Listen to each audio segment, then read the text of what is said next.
This government meeting is brought to you by Eastworks and our local cable subscribers.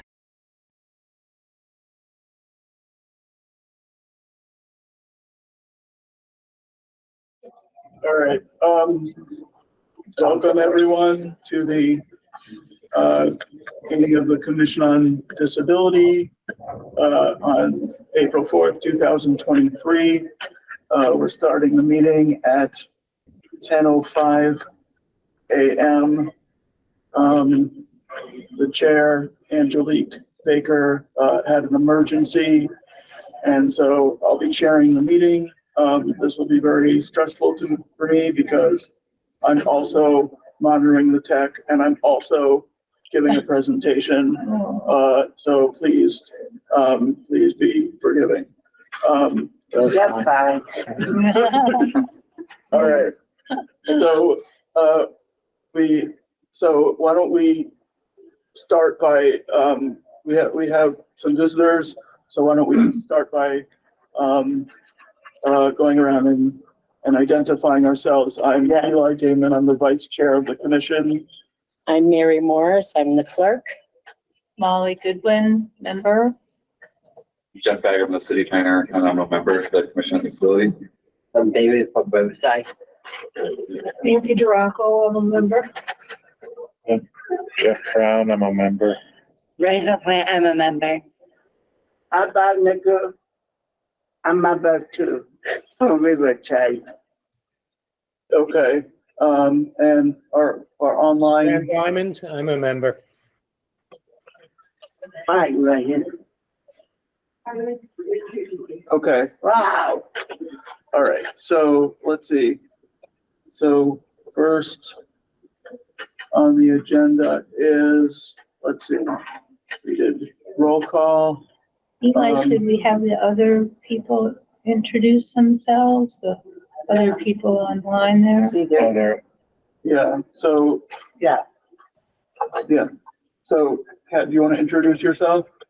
Yeah, sure. So I'm Kat. I live in Easthampton, and I've been texting and been in touch with Angelique, and so I was hoping to meet her here. So I'll have to get in touch with her later. But my pronouns are she, her, and I'm just looking to learn more about what the council does and see if I might want to get involved and learn more. Great. All right. Thank you. And I don't know what's going on with this other person. They have no video, no audio, and have not identified themselves in any way.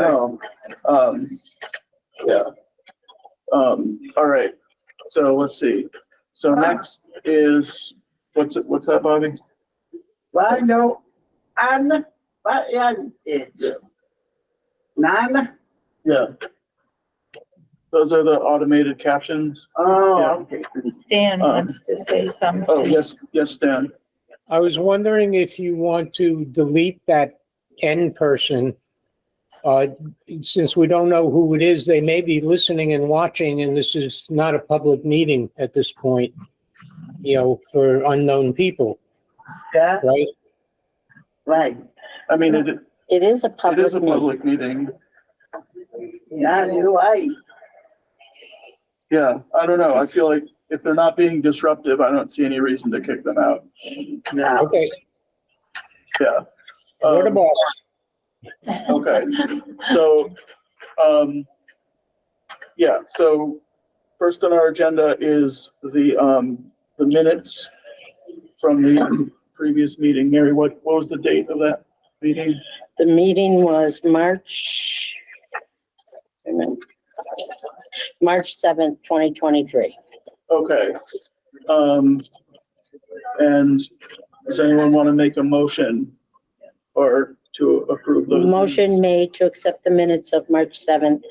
Okay. Aye. All right. I I'll second the motion. Don't need a second. Okay, yeah. All right, so Molly seconds the motion. Do we have, is it unanimous? Yeah. Yeah. Okay. All right, great. So the minutes from March 7th are approved. Yeah. Let's see.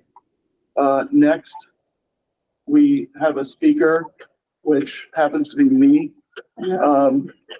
And I know we had a problem with speakers keeping to their time, so I got this timer. So I'll be the first guinea pig for this. All right. All right. So I'm here to talk about the program that I teach called Cycling Savvy. And I will pass around some cards. You are under no pressure to take one, but you can take one. And so what Cycling Savvy is, it's a program where you can learn the techniques and gain the confidence to basically go anywhere you want to on a bike. And so instead of talking about the details of the program, I thought maybe since the time is really short, I just talk about how I came to this program. So as many of you know, I have a hereditary eye disorder, and one of the biggest problems that's caused for me for a big part of my life has been transportation, since it means I'm not allowed to drive a car.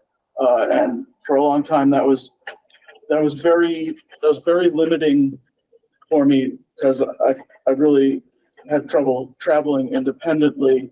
You know, I did some walking, I did some biking, I got rides from friends and family. I took the bus, but it was really not very flexible or reliable way to get around and do the things I wanted to do. And then in 2005, I was trying to find a way to get to my choir practice. I lived in Amherst. The practice was in Holyoke. I had gotten a ride there before, but I no longer had a ride. And I was trying to find a way to get there. It was at the time the most important social outlet for me that I had. And and I couldn't figure out how to do it until I came across this book that explained to me that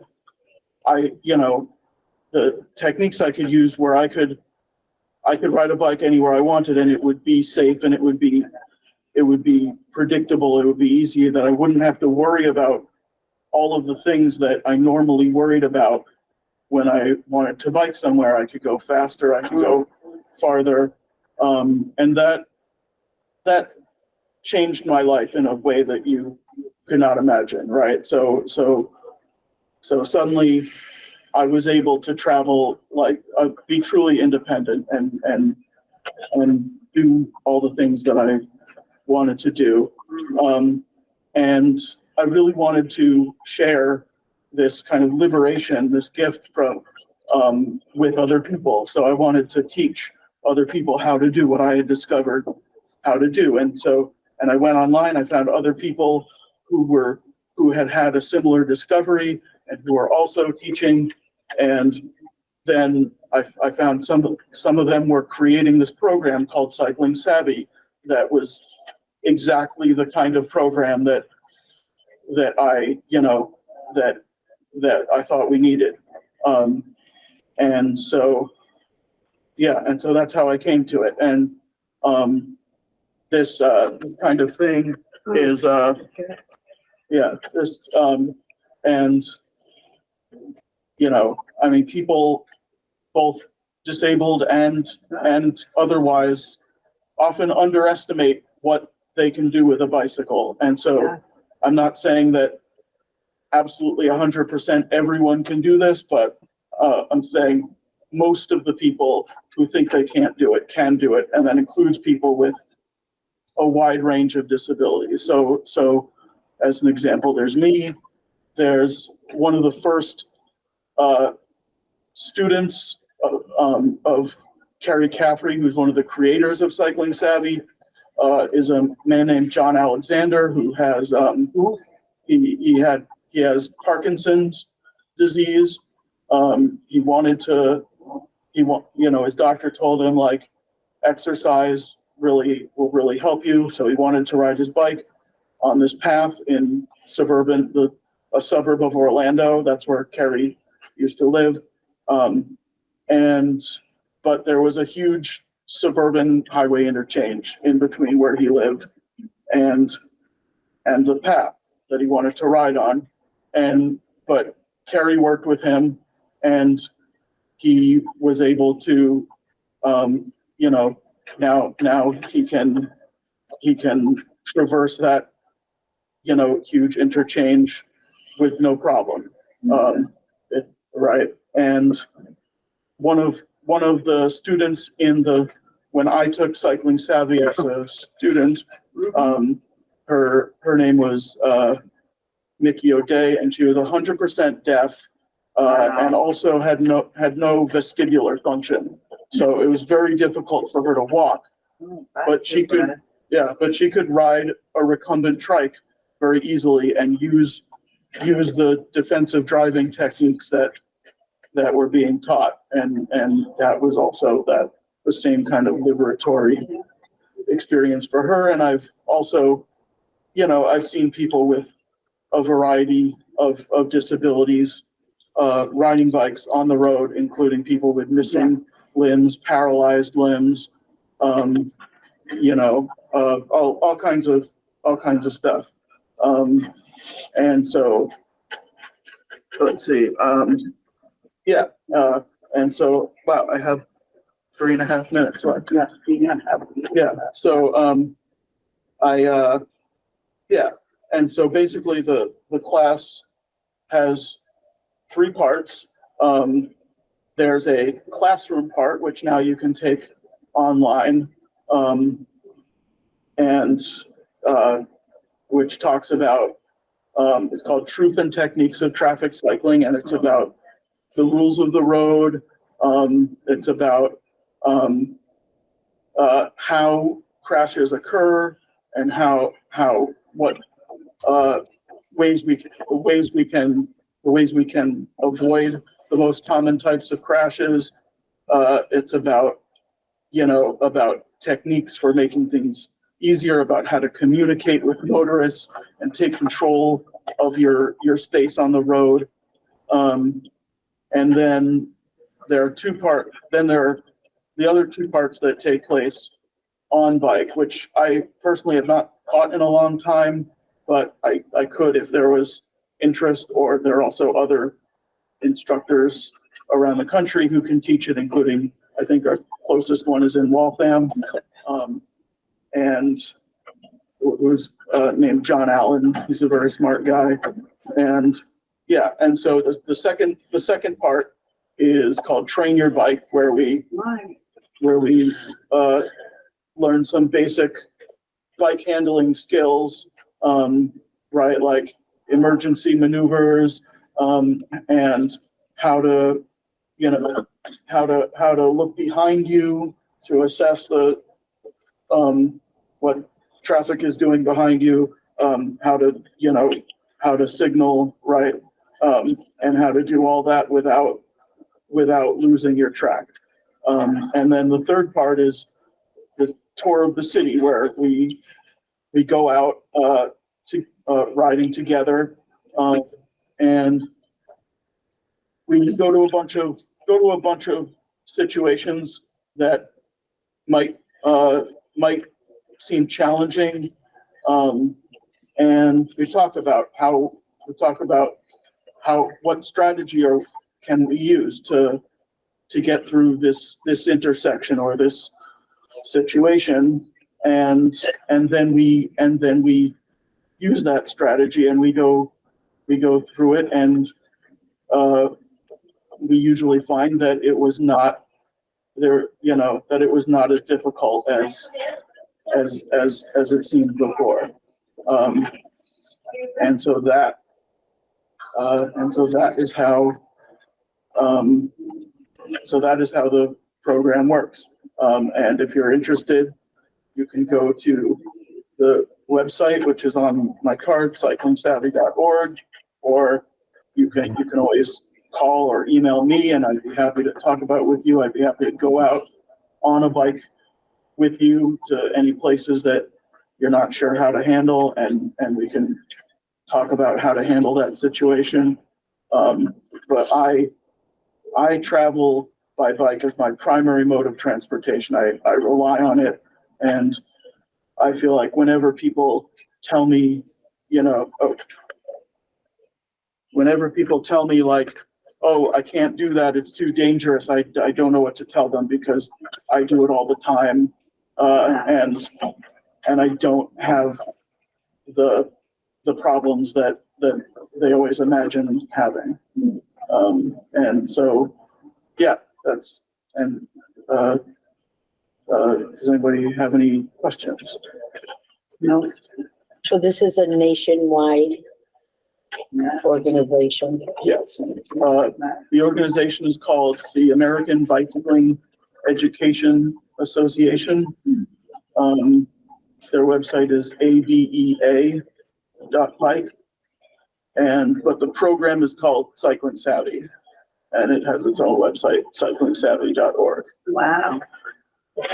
And this is all stuff you do volunteer, or is there a fee, or?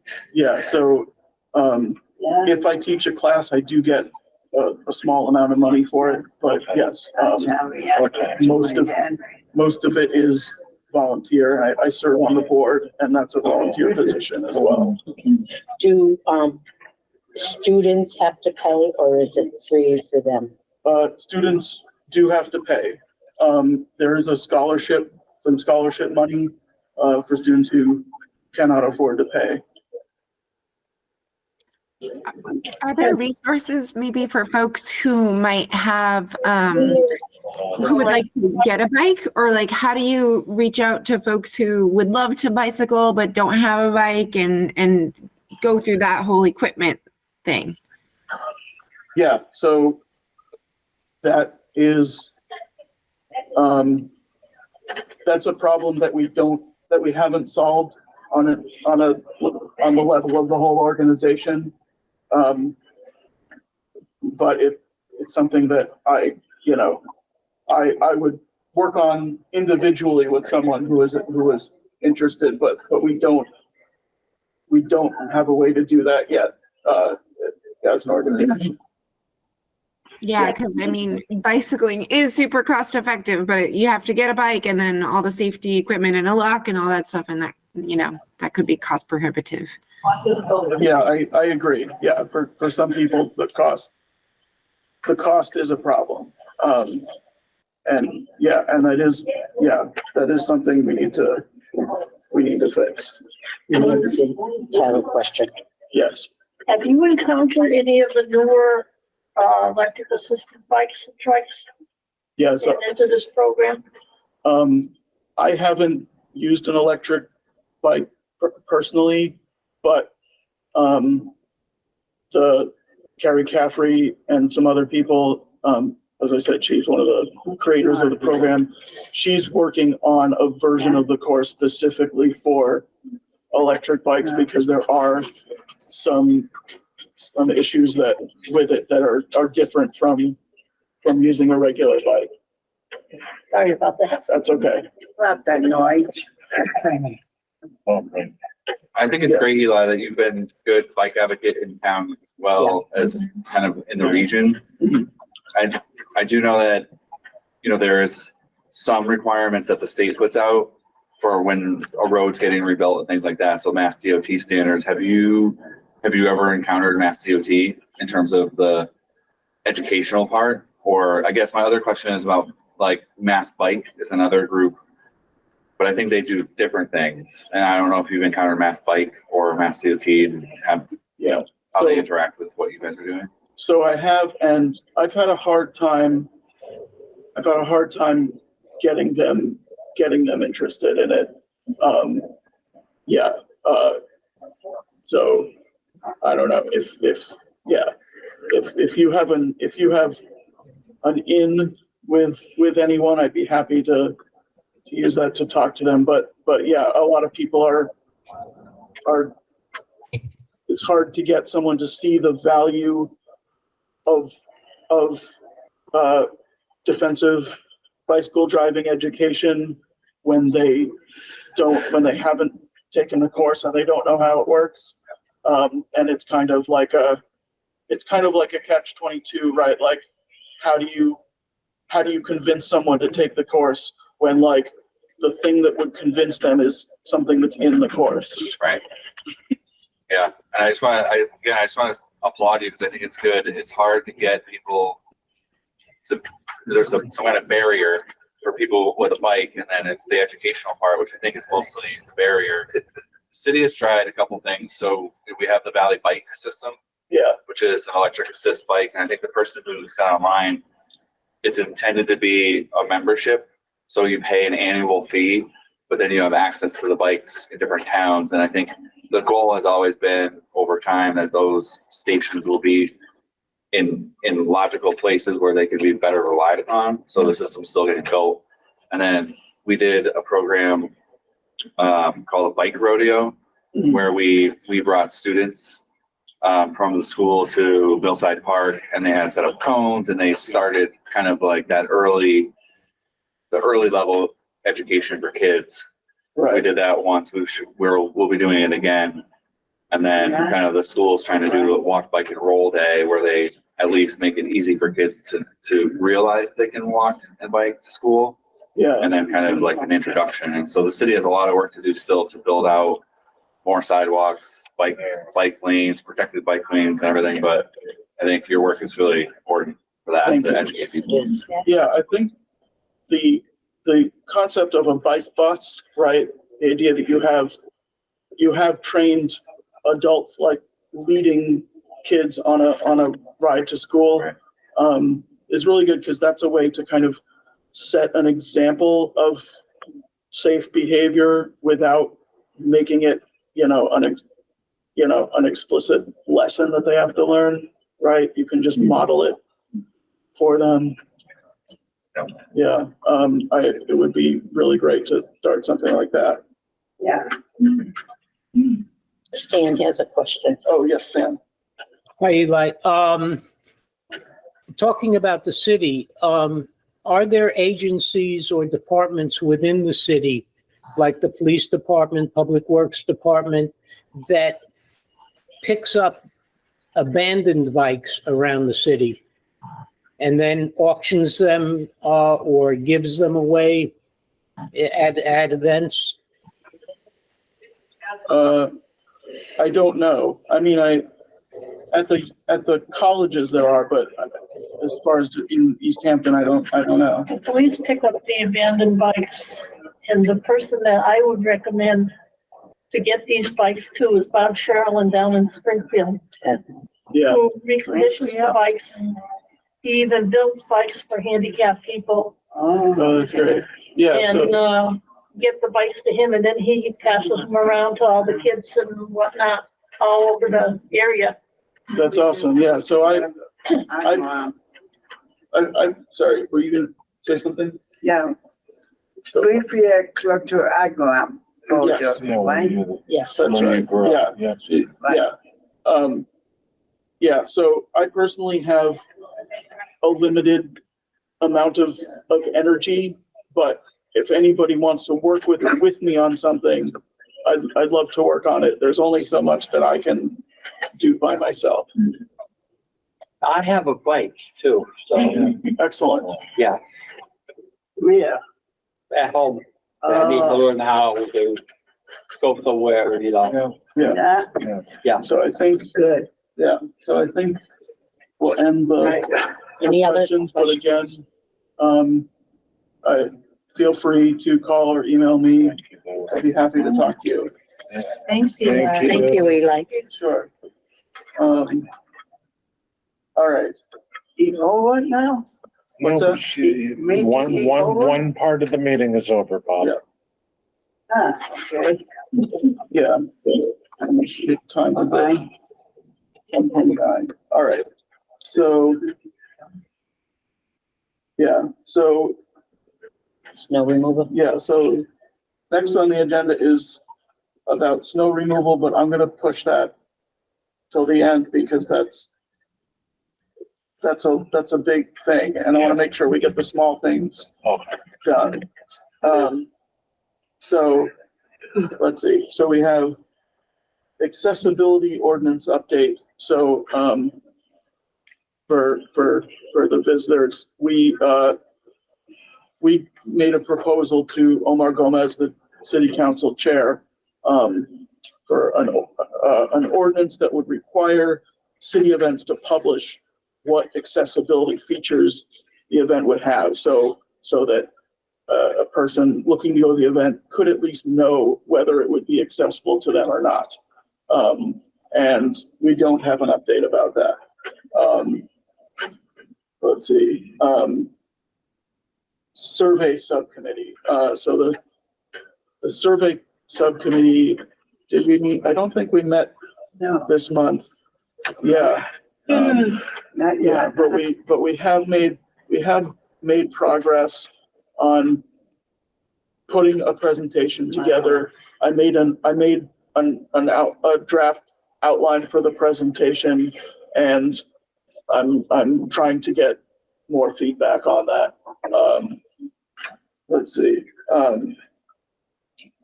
Chairs meeting update. Right. So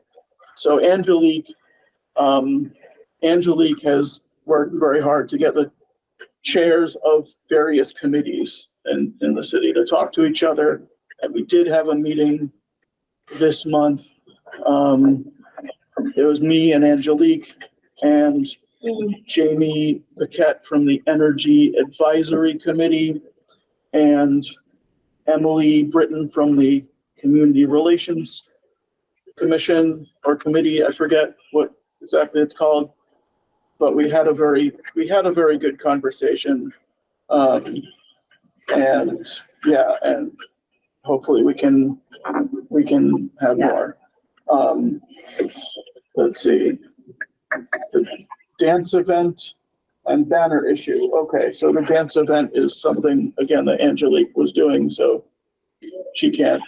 I was at the dance. Oh, you were? event, Okay, and great. Can you talk about the dance? It was small but enthusiastic, and Angelique did a great job of teaching the class, and it was fun. Awesome. The banner was there at the dance event, and it didn't come out quite the way Angelique expected it. So she's been concerned about that. I thought the banner was okay as it was, but Angelique is, I think, pursuing her disappointment with it. Yeah, she has. She talked to me about it last night. Yeah. Yeah, She's not getting anywhere. Yeah. right. Yeah, At first they were very receptive, but then they got where you approved it, you looked at it. I think that's sometimes issues that arise when you're not face to face, when you're doing something either over the phone or email. Yeah. yeah, You know, I think, and I explained that to her, I prefer doing it face to face if I'm gonna order Right. something. I think they're kind of right. She approved. She approved it. And again, I don't think it looks bad. I wouldn't have even known they were oranges. I thought they were sort of some interesting Design. little lightning designs or something. But she really is upset about it. Yeah, she showed me, she sent me a picture. I'd have to see it, but I mean, it is what it is. yeah, We are stuck with it. yeah, They're not gonna do anything. yeah. It's But we do- really not bad. The picture that she sent recently Yeah. was huge, and you could tell they were oranges. On the banner, that it's black and white, and you just can't tell. You can't tell. Yeah, I couldn't tell. She kept saying oranges, and I could not figure out what she was talking Yeah, about. I couldn't Yeah. understand that either. Right. And I think it was miscommunication on Right. both ends. Right. Okay. So basically she chose a font that was called oranges, Right. but it looked to her in the proof like an ordinary black on white font. But then it turned out on the capitals, there were little kind of pictures of Orange. oranges on it. It's the interior of the Yeah. orange, so Right. it's the meat of the orange, not little The segments. So it's like a texture design. And I just really thought it was kind of lightning strikes or something, like, ooh, Yeah, but, but either way, we now have a banner yeah. that we can use when we're tabling, and it has oranges on it, for better or worse. Yeah, I mean, if, I don't think anyone would ever know they were oranges if it wasn't pointed out. Yeah, yeah, I think if we ever have a budget, it might be something we could pursue to Yeah. get a new one. Yeah. But But otherwise, the banner looks great. yeah. Yeah. Okay, On the other hand, just a quick note, it's appropriate if we ever do tabling at the farmer's market. Yeah. Oh, yeah, the oranges, there you go. Yeah, You could that would point them work out great. And have a box of oranges. Yeah. all right, so let us move on. PTA. So PTSD panel, again, that's Angelique's thing, so we'll have to skip that. All right, so now let's go back to snow removal. So, yeah, so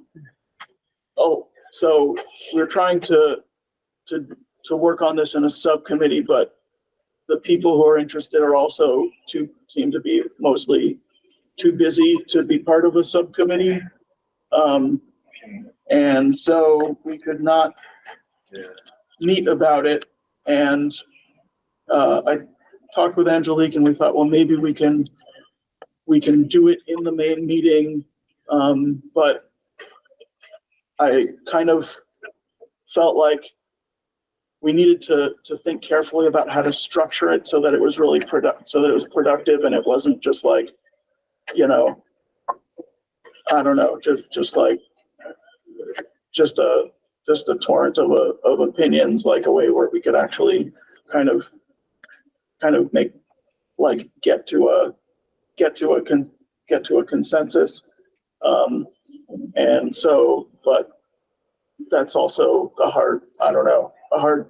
something that requires skills that none of us really have, kind of like the thing about the presentation. So I'm not really sure Okay. what we're doing on that, but if anyone has any thoughts, please. I have a question. Yes. First, I want to thank Jeff for the pictures you sent. Yeah. Okay. And now Jeff back. Do you know, I know in Holyoke, if you lived on a corner, say West Glen Street and Northampton Street, you were responsible for shoveling out a space there for people to cross the street. Are residents of Easthampton responsible for that also, or is the city responsible? I mean, I guess one of my pieces of advice for the commission would be, whether it's the May meeting or the June meeting, is to invite the DPW director. I think the commission has talked a lot about the concerns, but you haven't actually had the people who have the most control over some of the situations here. So that would be my advice, is to invite the DPW director here. And I think, just being polite is going to be useful. But Mary, I think the answer to your question is that it's the residents' responsibility, whoever's closest to that intersection. And I know I was on some of those emails. I think it's tough. It's definitely a difficult conversation, especially when people are encountering a snowbank that hasn't been cleared, and then I think there was one example where, or maybe, I don't know how it came through, but someone shoveled or whatever, and then the snowplow came over and plowed it back. I mean, unfortunately, that is the responsibility you have as a homeowner. And one of the things that we had talked about is making resources available. If there's a person who's really having a very difficult time clearing that walk, then that would be the system we want to build there to help. But then I know it's been a rub in these conversations and we had the police department come, my understanding is they've changed their system so that if someone calls to report an uncleared walk, they will log it as that purpose, that reason, and then they will go out and they will start the process to talk to the person. And it's a multiple step process, so we shouldn't expect someone to go out and get fined and force them to start their snow blower right then and there, but it's an educational system that we have. And then, you know, the DPW, when I did relay some of that concern to the director, and he said it's tough. It's tough for the plow because they have the priority, which is they're clear the roadway first for vehicles, and then they do go back. But the timing of that, I think, is what's probably a challenge for most pedestrians. So it's a big topic. I think we've worked really hard on like getting the PSA out. You know, it took a long time. I think it would be good to devote part of a meeting, one of the meetings coming up to that topic. I appreciate what Angelique has been doing with guest speakers, but I think it's kind of impacting the commission's ability to talk about bigger topics. Yeah. So maybe skipping a presenter for a meeting and having another discussion about it. I would encourage Angelique to reach out to the DPW director to ask him to come. I think last month we were suggesting that also. Yeah, that week. Less speakers. I think we said quarterly. I think I missed that. Yeah, I was not. Yeah. I would have the police come to, somebody from police that, because they're the ones that respond to the calls out to the homeless. Yeah, we did have a police. So, I mean, together. Right, okay. Yeah, well, But I do think we've taken a big step in the police changing the way they monitor the calls. Right. I mean, that's a big step. We didn't have that. We wanted to be able to say like if there were I don't have sidewalk, but tapped out, and you know, if that person got called 3 times over the course of a winter, and the police department was supposed to, we should double check, but the police department was supposed to be able to say they like tracked that address had 3 calls in the winter, and then that would be the pattern that we really want to break with the fee. Right. That's good. Yeah. So that's a big step It would be. forward. yeah, so I think, I agree, and I think Angelique would agree. We don't have to have a speaker at every meeting, and we can dedicate a meeting to talking about this. Personally, I feel like inviting someone from the police or the DPW would be a hindrance to it, because to having like a really high level conversation about policy, because it would just turn into like, you know, like them saying like, we can't do anything because cars are more important, and I don't know, and that would just take over the whole conversation. But if you think of it as that we're trying to educate them, that we're trying to bring their awareness, expand their awareness. I actually don't care who I educate. I actually want to be able to walk to work. Yeah. You know, I mean, but yeah, I think there can be 2 different conversations, though. I think we can have that conversation needs to happen among us. What are our objectives? What do we need to happen? And then it's also helpful to get, you know, to hear from the police and DPW from what they're seeing at you know, what their pragmatic concerns are with those ideals. I think they can both be simultaneously, you know. I can appreciate both. I can appreciate all the perspectives. I think something Molly said was what I want to highlight is that to start the discussion, I think it would be really valuable for the commission to understand the DPW's policy and what they do. Okay. And maybe it's not the back and forth about questioning it, but just having the DPW director come and just have an opportunity for him to just make sure that everyone's on the same page of what currently is the process. And then you could have a subsequent meeting to talk about things that might be able to change, and we talked about this before, but it'll come down to most likely some kind of increase in cost to do something different. And I think, Jeff, you made the point of like, in some cases, I think this is what the director said, is in some cases, the plow drivers might be able to just push the snowbank a little farther, and it's better for the person to clear. But he said like it won't always work. Like, because if they're out there opening up every single sidewalk, then they won't have enough time to do their core job. And I think it would just be having the commission understand the current situation. And not in an argumentative way, but just understanding it first, and then have the higher level discussions about what would be the best things to change moving forward. So that would just be my suggestion. Okay. Stan has a question. Stan's Oh. raising his hand. Okay, so Bobby was also, so Bobby and then Stan. Yeah. Sam.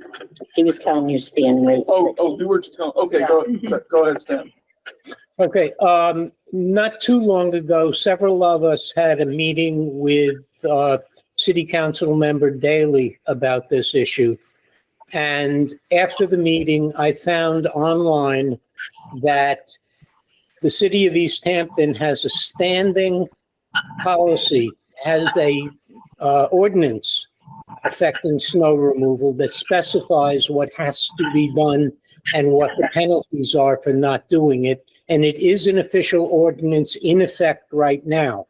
In addition to that, I found that there are parts of the official ADA policy that stipulate what has to be done in terms of snow removal. So both of those things exist in writing.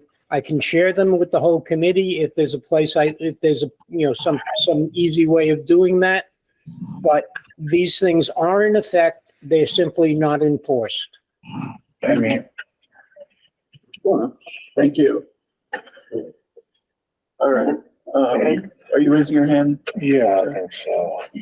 My understanding with ADA policy is it takes a lawsuit to enforce that stuff. And as a commission, we can't sue ourselves.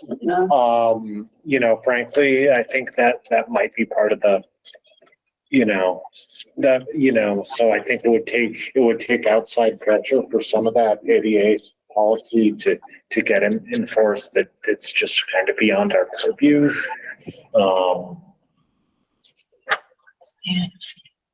Stan's responding again. Oh, go ahead, Stan. Earlier, we were talking about the fact that we wanted to work on an ordinance for accessibility notification for events.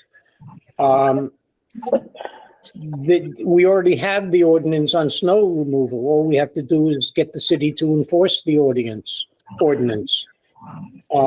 I don't see why that should be more difficult than creating a brand new ordinance from scratch. Yeah. I've told you, I've given my opinion about that already. I won't do that again. Okay. But yeah, I hear you.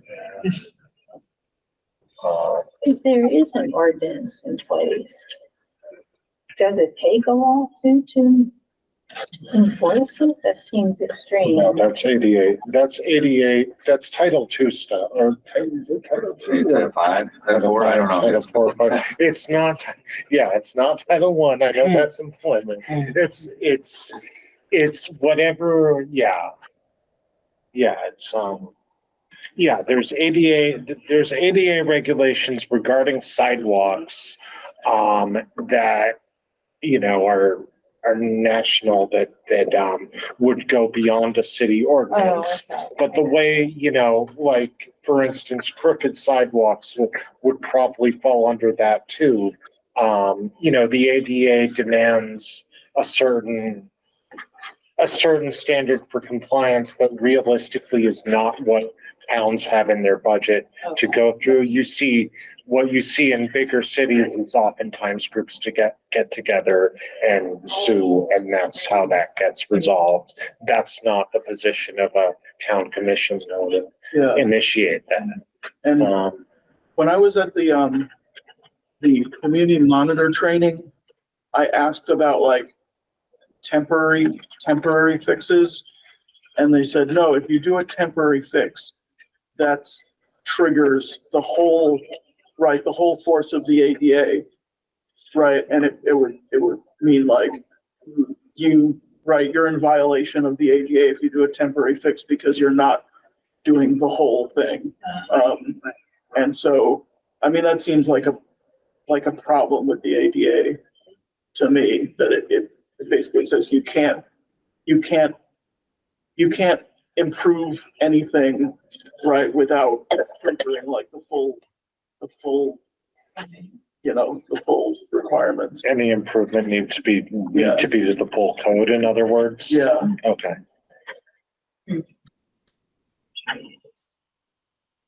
Anyway, all right. So, let's see, what's next? New business. Can I just say one more thing about that? I Yeah, think go with, the thing is that even if we're leaving it at homeowners responsibility, but there will be help available. Well, that becomes a problem if we are getting help. We're not the logistics of getting help 3 or 4 times is just, you're just not gonna, you could get a good Samaritan to go somewhere once, but to get them to go back somewhere every 3 hours is just, it's a system designed to fail, I guess. Yeah. Well, also it's it's something that people aren't going to do repeatedly because it's humiliating to constantly be asking for help from someone who will never need your help. And so it's something that like you might do in an emergency, but it's not something that anyone is going to feel comfortable doing like day in and day out. Yeah. And the last comment is that, if you, along with just fines, there needs to be some sort of fine and clear it. If I park somewhere I'm not supposed to park, where they don't just keep putting tickets on my car, it needs to, shovel that owner's, there needs to be like a shovel that owner's expense or something like that. That is in the ordinance, but it's been unclear whether that's actually ever been done. Okay, well, DPW staff. So there's a 3-step process. From my recollection, was they have to be warned, or I think it's a courtesy that you warn them first. Yeah. Then if there's a second offense, they get fined, and then the third offense is that the DPW could send a crew out there, and that time and the money to go there and that watch that get billed, and it's a lien against their property, which means that when they go to pay taxes, it shows up as something that's fault. I don't know that the city's ever done that.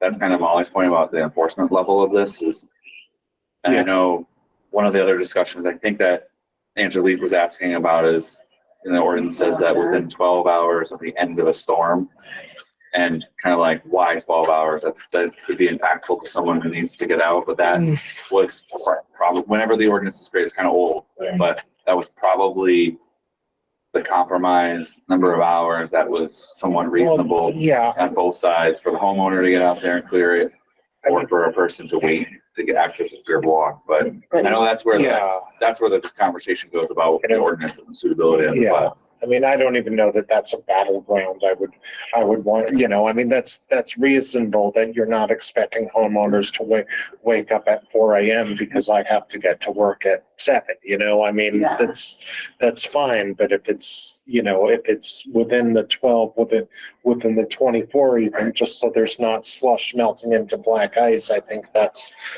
kind of a, Yeah. All right. So is there any new business that anyone would like to bring up?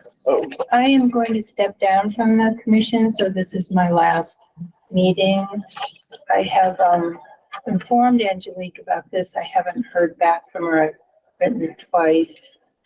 I will stay on for the rest of the month so that I can continue to help out with the survey subcommittee. We meet again.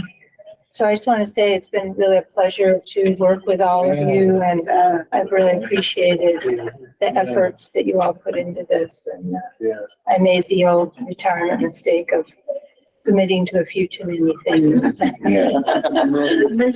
Sorry to see May I that. treat you for coffee sometime? Oh, very sweet. Thank you. Well, Oh, no. you beat me to Oh, it. no. really? Yeah, unfortunately, due to unexpected medical issues between myself, my husband, and my mother, I cannot commit 100%. I have informed Angelique and Eli knows, and I'm giving my resignation to the mayor after the meeting. Hopefully, maybe a year down the road when things are looking good and everybody's healthy again, I can rejoin, but right now I can't. You say that your husband not to you? No, he's not my husband. I tell him. I guess we're comfortable enough like that. I tell him that.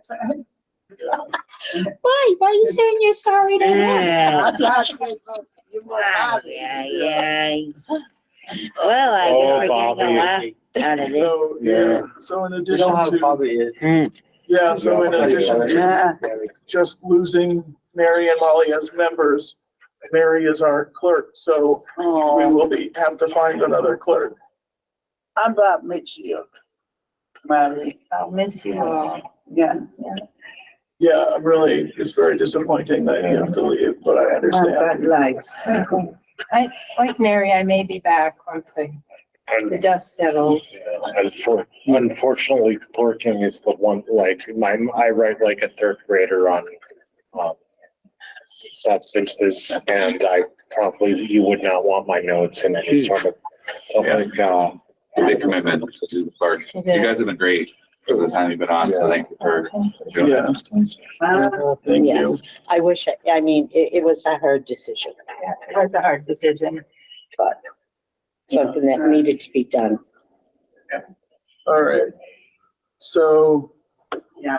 Our next thing, can someone tell me when our next meeting is? The one thing, before the new business, we were gonna just talk about there was a meeting about Main Street.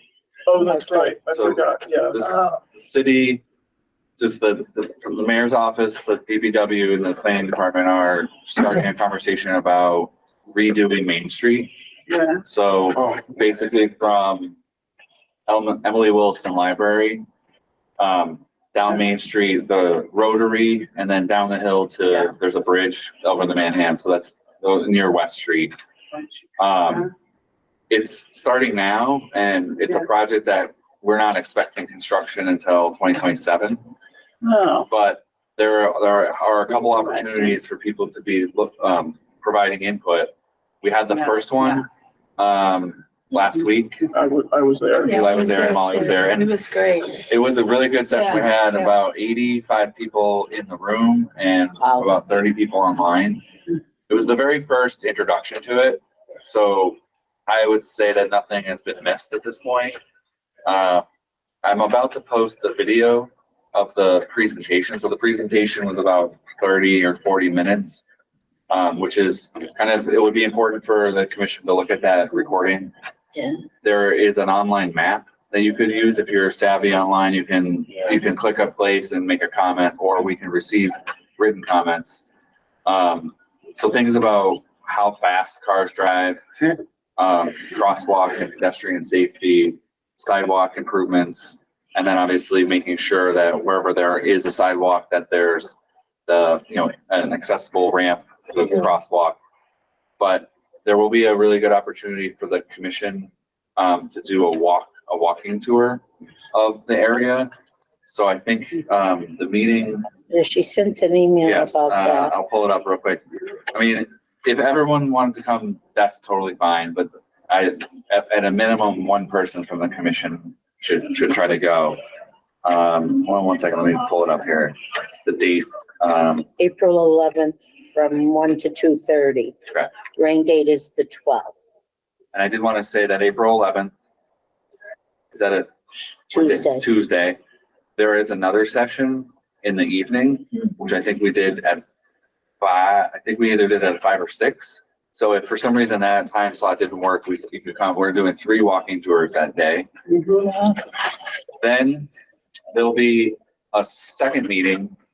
We're probably going to do it at the same place we did at the First Congregational Church, where we would put out maps and drawings of what the street could look like. So that'll be another opportunity. We can probably get those maps to a commission meeting for direct input to look at options. Then there will be a third meeting when there would be sort of a final plan that everyone can still chime in before it's finalized.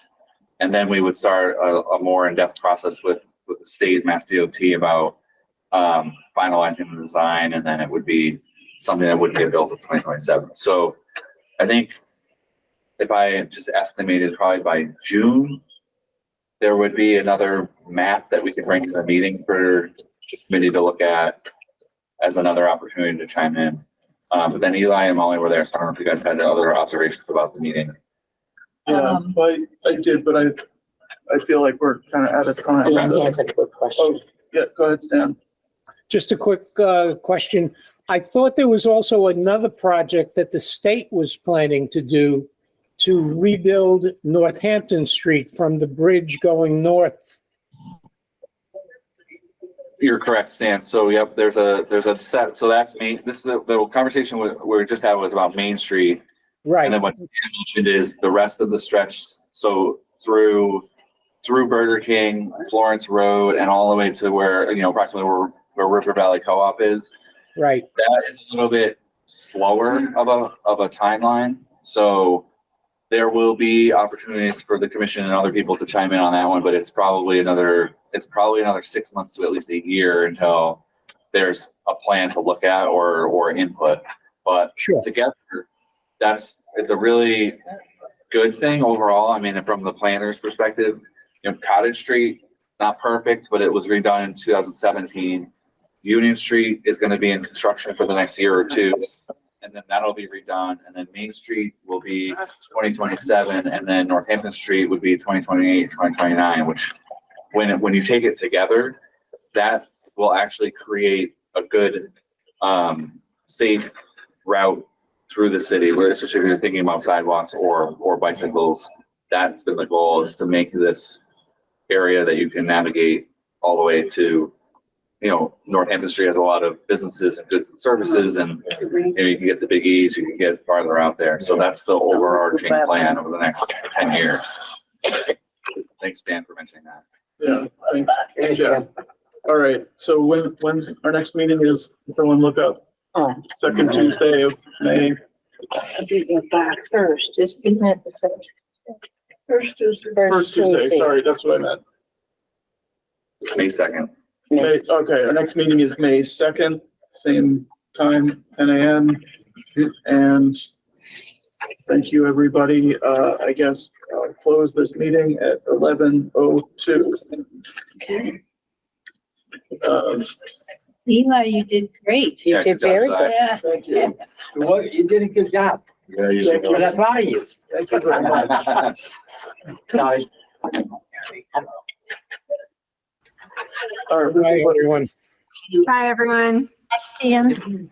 Thanks for coming, Pat. Thank you. Hopefully I'll see you in person next time. yeah, thanks for coming. Sorry, Angelique. This government meeting is brought to you by Eastworks and our local cable subscribers.